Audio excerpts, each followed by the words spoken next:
Huddle Up Podcast is sponsored by Arena Eats. Log on to the website arenaeats.app, that's arenaeats.app, for the ultimate fan experience. At your favorite sports venue, Arena Eats mobile app, pre-order, express pickup, and in-seat delivery. How do you place your order?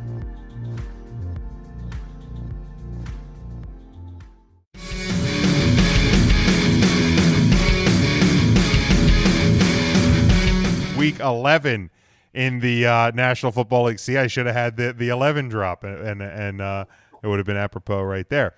But no, week 11, 4 games here, Sean. Last week I went 2-2 for 20 and 15 overall. You went 1-3 last week, so you are 22 and 13. You were only 2. I gotta make a push. You were only 2 ahead of me. These right. We gotta pump them up. Let's do this. Bye weeks this week in the NFL: Bills, Bears, Giants, and 49ers are your buys. I found this kind of odd because no one will notice. No one will notice. I kind of looked ahead, and there we go. Just breaking news just now: Alan Lazard activated from injured reserve, so he'll be back in the Packers lineup. So if you had Marquez Valdez scandling on your bench for his enormous performance this week. That was your last chance, kids. Get him out of there. This I thought was weird. Next week, the Thanksgiving week games, there are no bye weeks, but there are still bye weeks the following week 13. I find that to be a little bit strange. Are they COVID pushbacks? Is that what it is? Maybe that's what it is. Maybe it was the reshuffling from the COVID, the fallout from all of those postponed games. Probably. So, but yeah, let's get to the first of 4 games this week, and it is a battle. Seattle currently sitting number 3 in the NFC West. They have a chance to jump back up to number 1 when the 6-3 Cardinals travel to the 6-3 Seattle Seahawks, who are a 3-point home favorite. 58.5 is your number. This one is the Thursday night game this week, 8:20 on Fox. Usually we don't get good Thursday night games, but this week we get it. I like everything about what the Cardinals are doing right now. I think that team is having a lot of fun. All of a sudden, it feels like Kyler Murray is what the Ravens wish Lamar Jackson actually was. And I think that offense is playing well. I think that defense, despite a few big plays here, I know that big Stephon Diggs touchdown, but I think the Cardinals are a team that's continuing to develop. I like them to win here. I think Seattle, I don't think they have the defense to stop the Cardinals in this game. So I like the Cardinals to cover, to win this game, and I'm going to take the over because I think it's going to be a lot of offense. Russell Wilson and that team has to bounce back from what they did last week. Sean, we'll go to you first on this one. Oh, yeah. I mean, this is like as far as a juicy, can't wait to sit down and watch a Thursday night matchup, this is about as good as it gets. I think a lot of that has to do with in the initial scheduling, not a lot of folks saw Kyler and the boys doing what they're doing right now. They thought this was going to be one of those like, all right, well, let's get some of the West Coast teams in prime time. We'll get a chance to talk about how good Russell Wilson is. And if you're the NFL Network or whoever's getting to broadcast this game, the only downside for you is it's probably going to be Joe Buck and Troy Aikman is probably what you're going to have calling this thing. That's the only downside. The good news for viewers, good thing for viewers is this should be a fun one to watch. I think, we were talking about, the shootout in Oklahoma this weekend on Saturday. I think you're going to get a small preview of it here on Thursday in the NFL game. But you're right. I like everything Kyler Murray is doing, but people really started turning their heads when these two teams met a couple of weeks ago. And all the talk was Russell Wilson for MVP and like no one's going to come close. And, the trouble is when you drop a couple games, whether it's your quarterback's fault or not, all of a sudden people start to forget that quarterback plays. And I'm wondering if that's some of the issues that he's had over the course of his career getting votes. It's a shame because I think he's still going to be in one of those scenarios where he's the only thing really keeping that team afloat, and he's probably going to end up losing out to somebody else again, maybe to Kyler Murray. It's very possible that Kyler Murray is in that discussion here by the end of the year, especially when you put all his stats together. Biggest fear for me, if you're Arizona, is the fact that your own running back, Kenyon Drake, is back in the mix, just boring offensive viewers to death. He turns the game from offensive to offensive is what he does. That was a back-to-back burn. That was real good. If I toot my own horn a little bit there. I'll toot my own horn later. Anyway, we'll make the official call. The downside here is I don't like in tight divisions and teams that have two good teams like this. Like I love everything Arizona's doing, and I think Kyler Murray's kind of the next big thing. And I kind of had fallen in love with Kyler Murray last year when you could see flashes of it, when it wasn't already brilliant, and you're just watching it become refined. It was like raw talent at that point. Yeah, and you're just watching the talent work in an offense that's trying to define itself, as opposed to Lamar Jackson, who got to just kind of wander in and get the which, by the way, that offensive coordinator in Baltimore was also responsible for the one-hit wonder Colin Kaepernick. Just throwing that out there. Same thing. Like, teams figure him out, and if you don't have a plan B, it can fade pretty fast. But man, this is a hard one. I think I'm going to take Seattle here, and the only reason I'm going to do it is because not only is it in Seattle, and it's a primetime game. I mean, the last one was primetime too. There's no element of surprise here, as far as how good of a team's going to show up from the desert. And the other thing is if Arizona wins this game, they are going to be in a very nice driver's seat in the West, holding the tiebreaker. And because of that, I like Russell Wilson to do anything in his power, even if the defense is reeling or failing. The defense for Seattle should slow up the running game and maybe keep Kyler Murray contained. The defensive front's still quite good. The hard part's going to be containing everybody once they're past the linebackers. And that's why I'm not super confident in the pick, but I think Seattle's going to find a way to win. Far as the over-under, looking at a high one, especially for the NFL. Holy smokes. What do you have it at? 58.5. Yeah, I'm showing 57.5. Yeah, I guess I'm going to take the over because I don't see, even with Seattle winning, I don't see a scenario where Arizona's not scoring points. So Seattle's going to have to push it up to get there. And I like Seattle in the over. All right, Matt, how about you? Yeah, I definitely like the over. This isn't the Seattle of old where the defense kind of carried them to victory. This is a Seattle defense that has been just awful all year, giving up points to just anyone who wants to play them. Definitely want to take the over there. And I think just coming off of that emotional win like Arizona is, it's just going to be tough for them to match that. So I think they just might have put it all out there, and then they'll just kind of fall a little flat here on Thursday. So I'll take Seattle on the over on this one.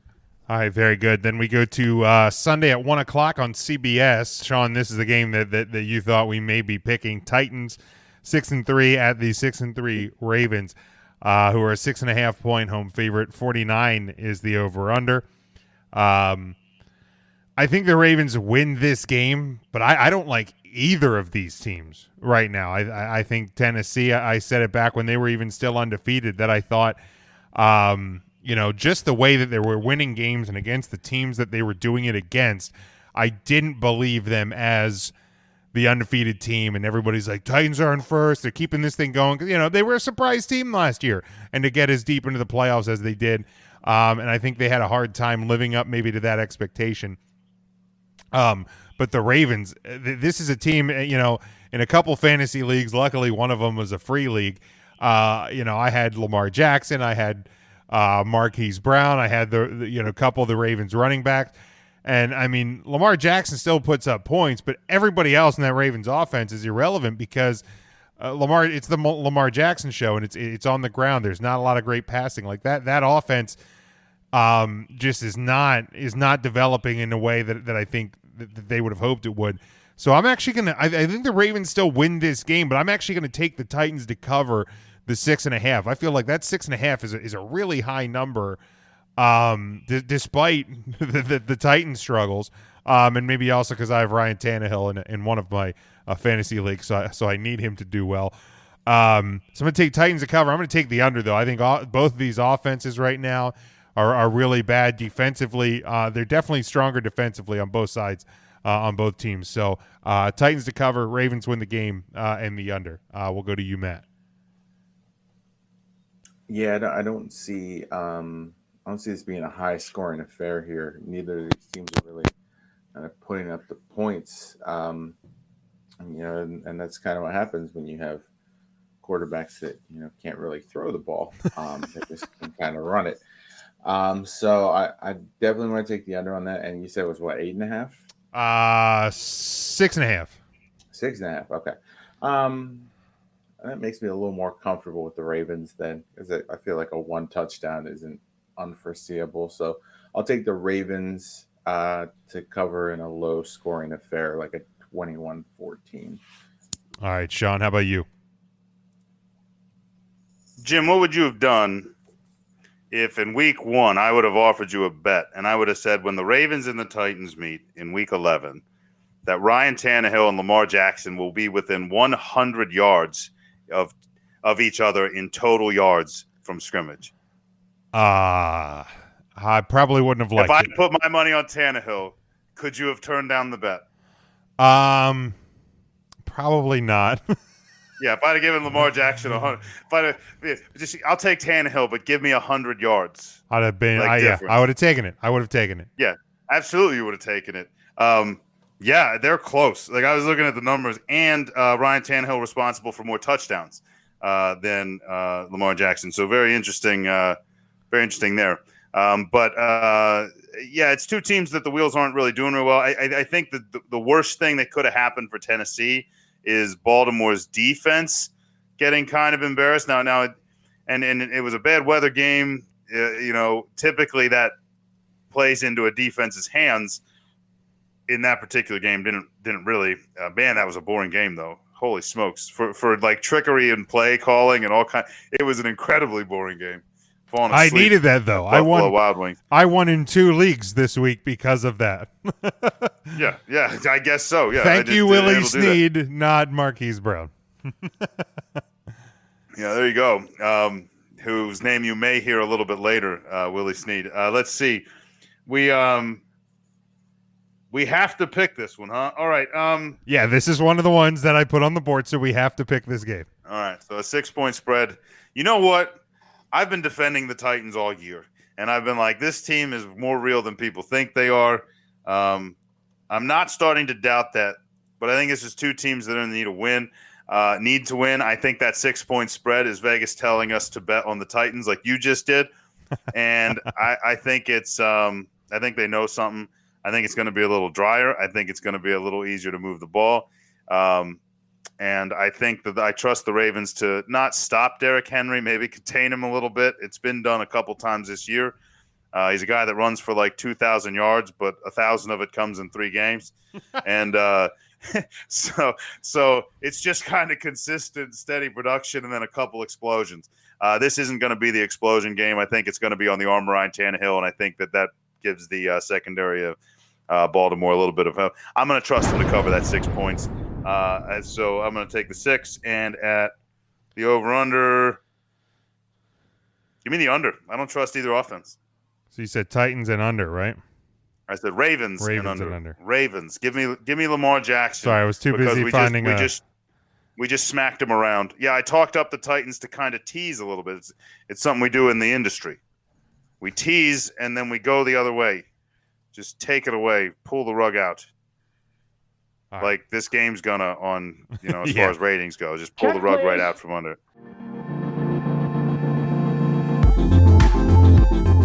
Huddle Up Podcast is sponsored by Arena Eats. Log on to the website arenaeats.app, that's arenaeats.app, for the ultimate fan experience. At your favorite sports venue, Arena Eats mobile app, pre-order, express pickup, and in-seat delivery. How do you place your order? All right, then we go to 425 on Fox. The 7-2 Green Bay Packers. We were just talking about them at the 6-3 division leader Indianapolis Colts.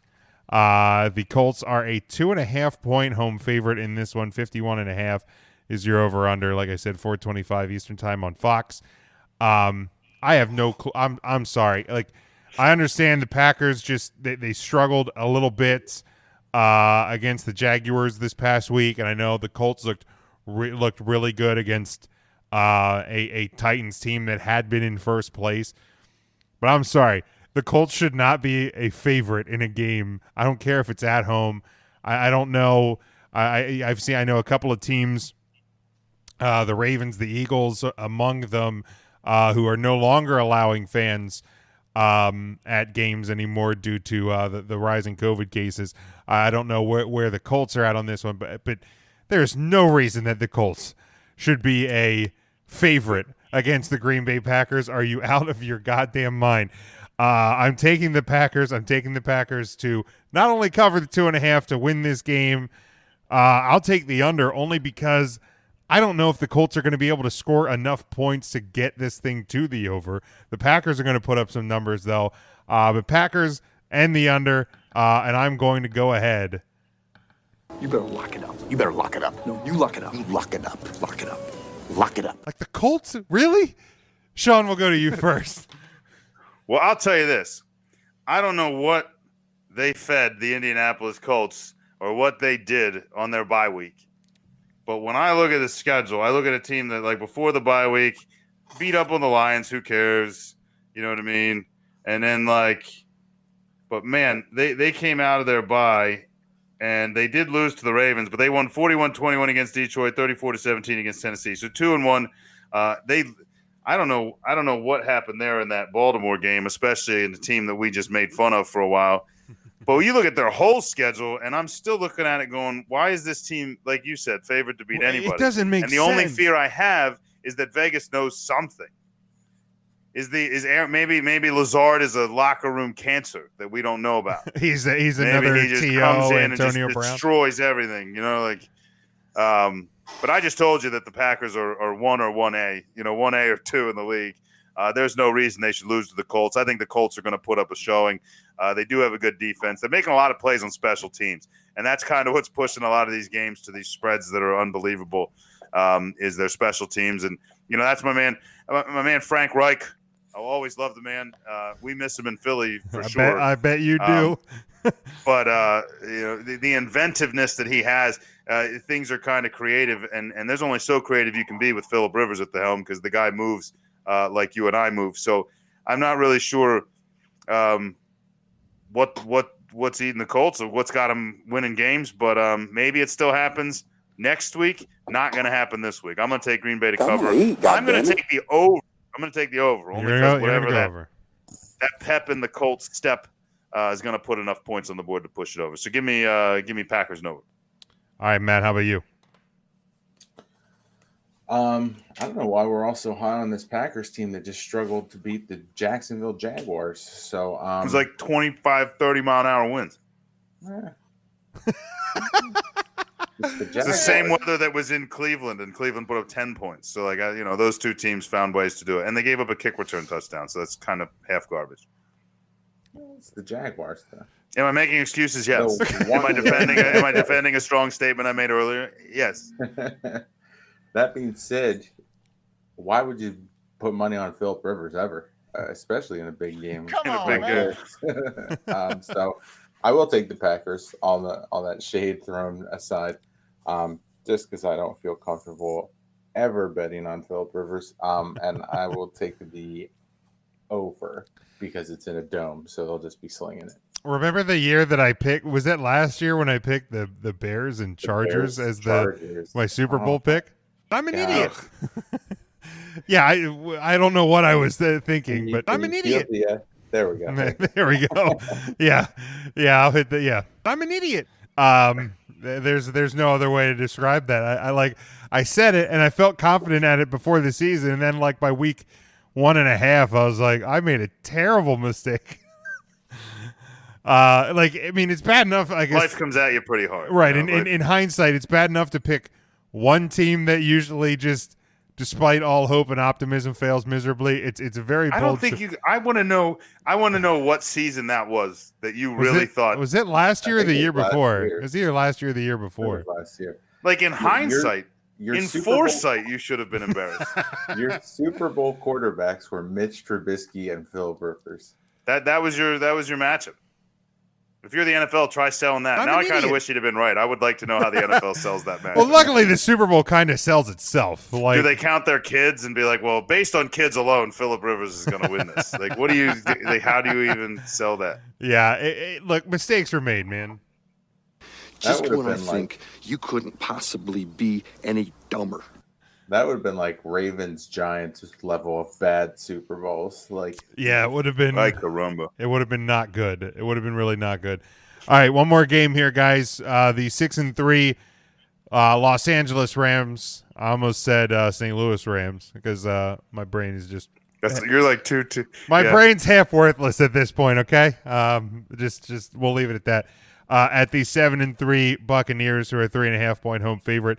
47.5 is the over/under. This one is the Monday night game, 8:15 Eastern time on ESPN. I don't know what these Buccaneers are. One week I'm like, all right, they're cruising. Tom's got this thing rolling. Receivers are good. Running backs good. Defense is good. And then they'll have a week like when they played the Saints, and I'm just like, wait, who? Who is this? Why is this happening? They kind of got back on track this week, so maybe I'm buying the hype a little bit. Tom and Tom's slinging the ball to Antonio Brown. He's finally found Mike Evans in the end zone.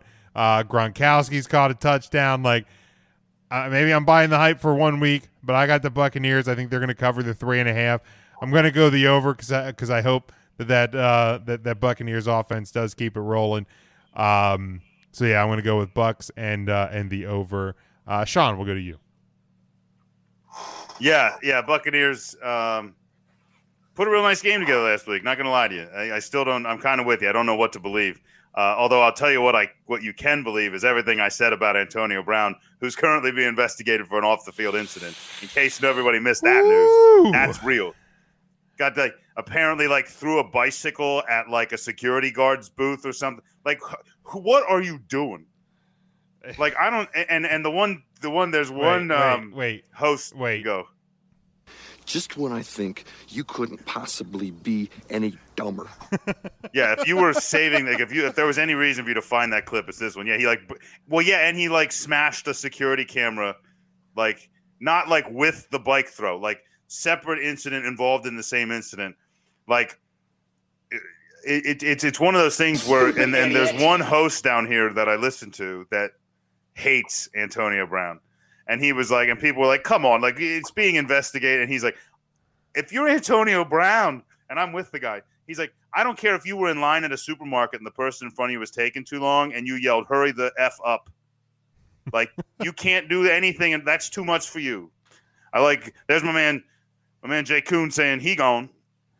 He gone. Let me know about that camera. Stupid idiot. Just a stupid idiot. That's exactly what he is. So, I'll leave him aside. I mean, like you said, even if there's video evidence. He's the third, at best, third option in that offense.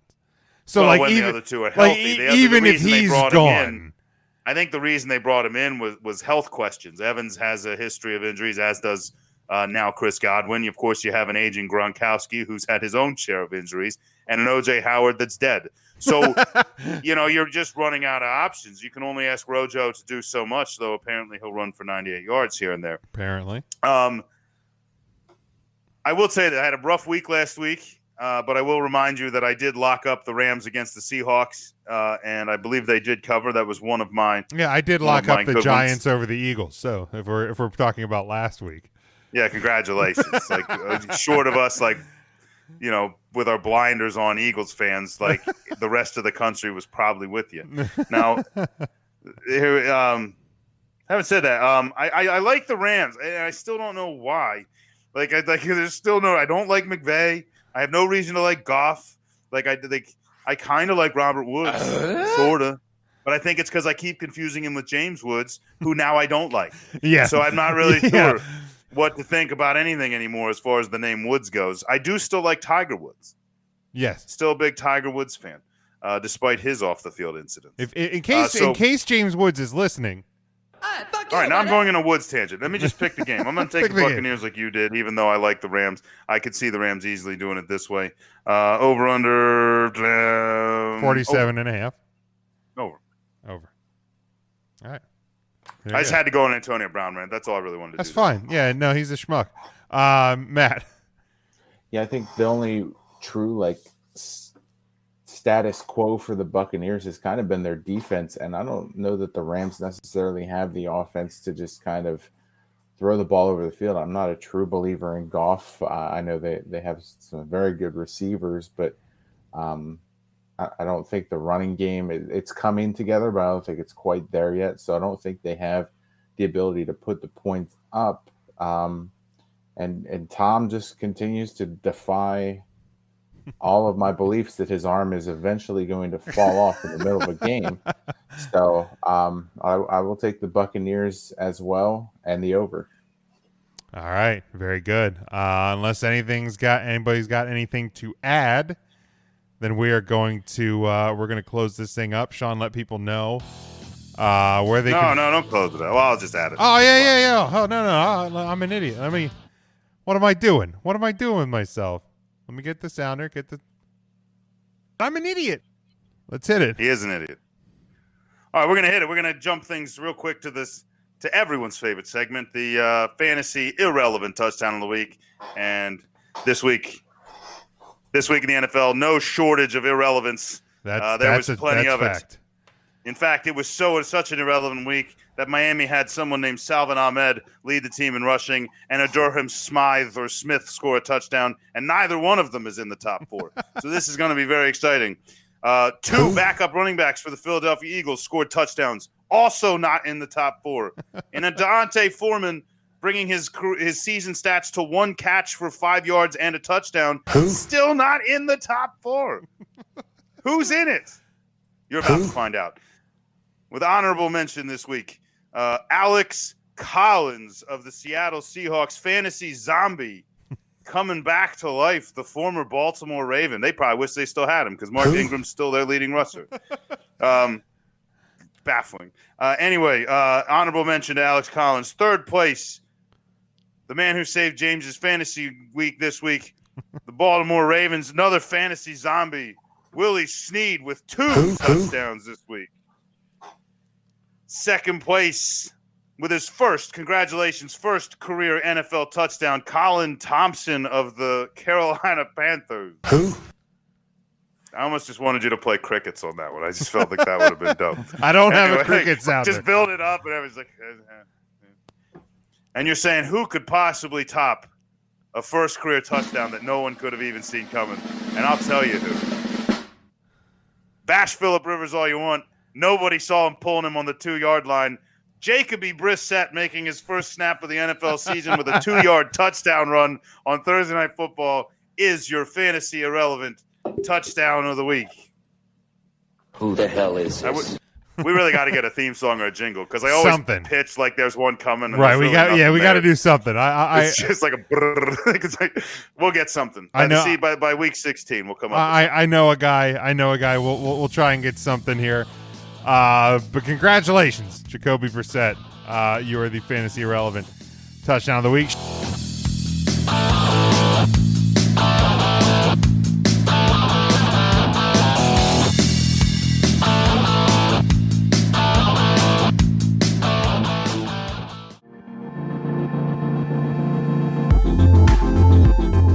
Huddle Up Podcast is sponsored by Arena Eats.